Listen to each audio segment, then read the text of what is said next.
see that we have this particular reaction occurring, right? Plus H plus 5 electrons, and then we are going to get our manganese 2 plus 4 water, and then the electrode potential for this one is plus 1,50 volts, right? And now we are going to apply our cell reaction, that is the electrode potential of our cell is equal to the E of cathode, the electrode potential for the cathode, minus the electrode potential of the anode. Or we can just say the electrode potential of our oxidizing agent minus the electrode potential of our reducing agent. So hydrogen sulfide occurs above on the right of the standard electrode potential table. So therefore it is a reducing agent.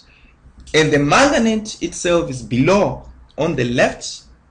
It is the oxidizing agent. If you look closely on your, what we are saying is, if you look closely on your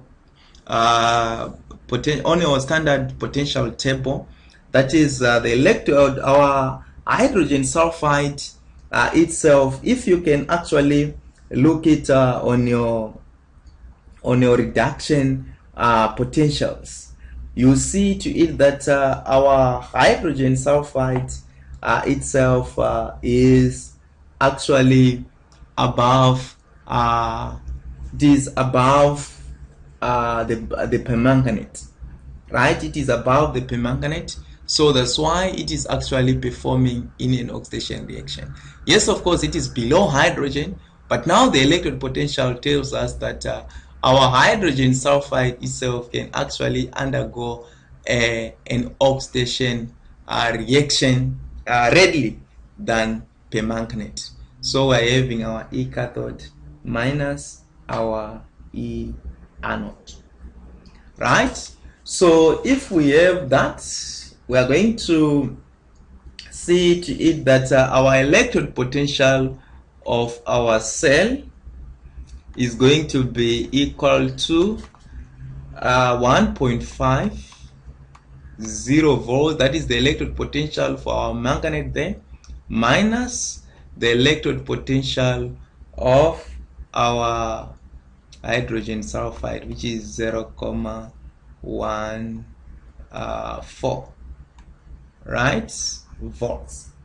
So our electrode potential of our cell, as we can see there, is going to be equal to plus 1.36 volts. So as you can see, this one is a positive electrode potential. That is the overall reaction electrode potential of our cell is 1.36 volts, which is positive. So this one is a spontaneous reaction because our electrode potential itself of our cell is positive, right? So that is what we have with our example number 1. Let us have maybe on our example 2 and see what is really going to happen with our example 2. Right? In our example 2, we have a question which says, can hydrogen sulfide gas be used as a reducing agent to reduce ion 2 plus ions to ion atoms? So we are going to have our example 2 here. This one is our example 1. Our example 2 is now we are going to have our electrode, in fact our reactions there.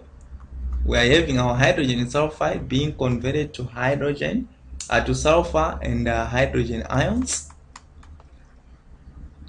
right, plus 2 electrons.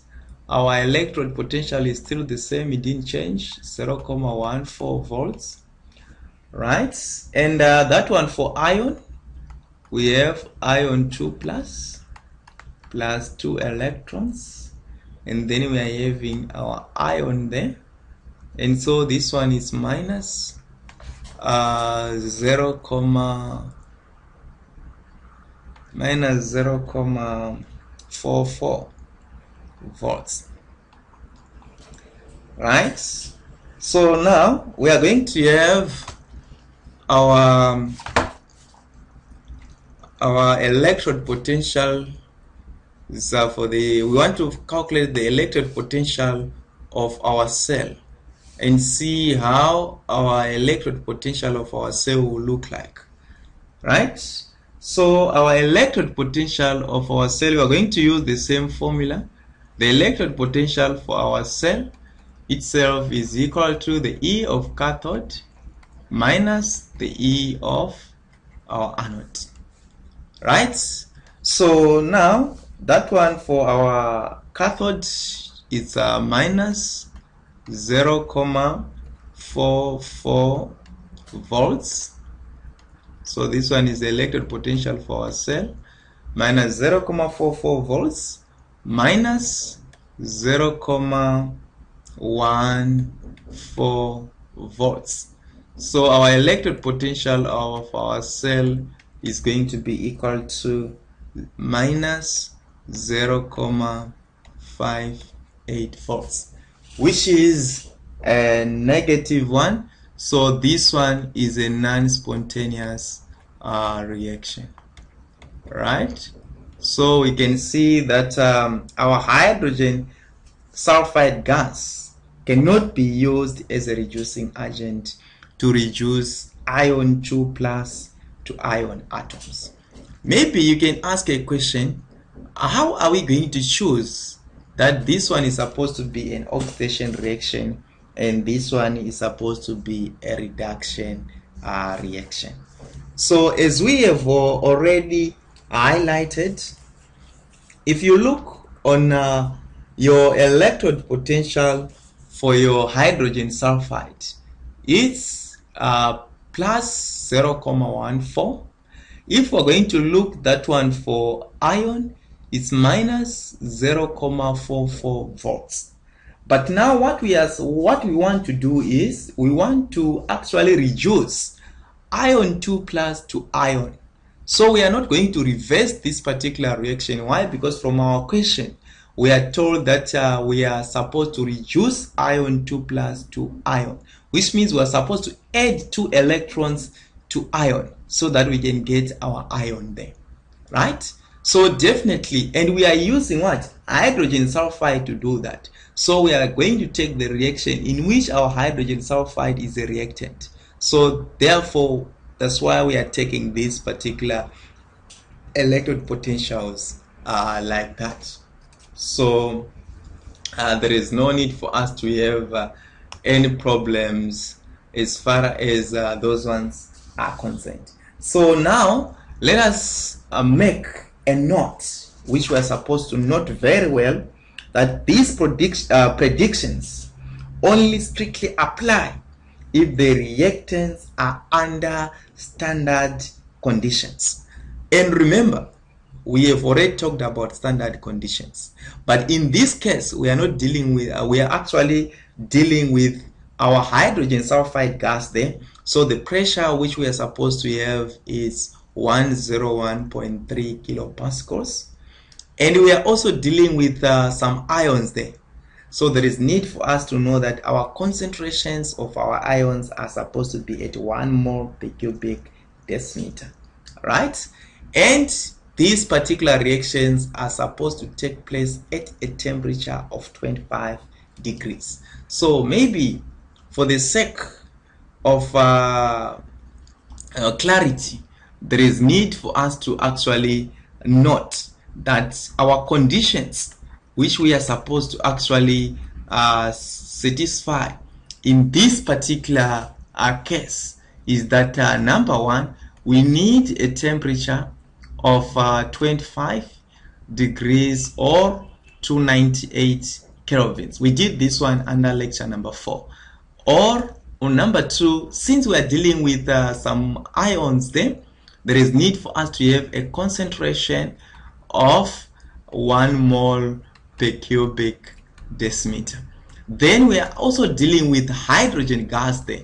So the pressure of our hydrogen gas itself is supposed to be 1 atmosphere, or this one is equivalent to 101.3 kilopascals, right?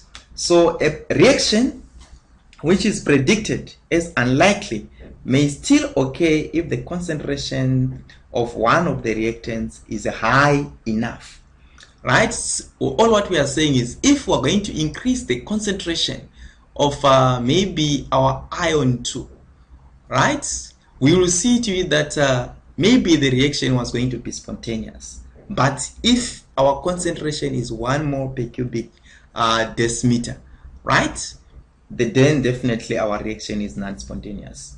The prediction may indicate that a reaction is likely to occur, but its rate may be very slow, or there may not be enough activation energy available to get the reaction started, right? Remember, activation energy itself is the minimum amount of energy which is required to trigger a reaction to take place, or to start a chemical reaction.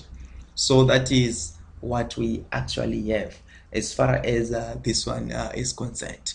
And remember, when we're talking about standard conditions, these are conditions which were internationally agreed by chemists, that these particular reactions are supposed to take place on these particular conditions. So that is what we have as far as our standard conditions are concerned.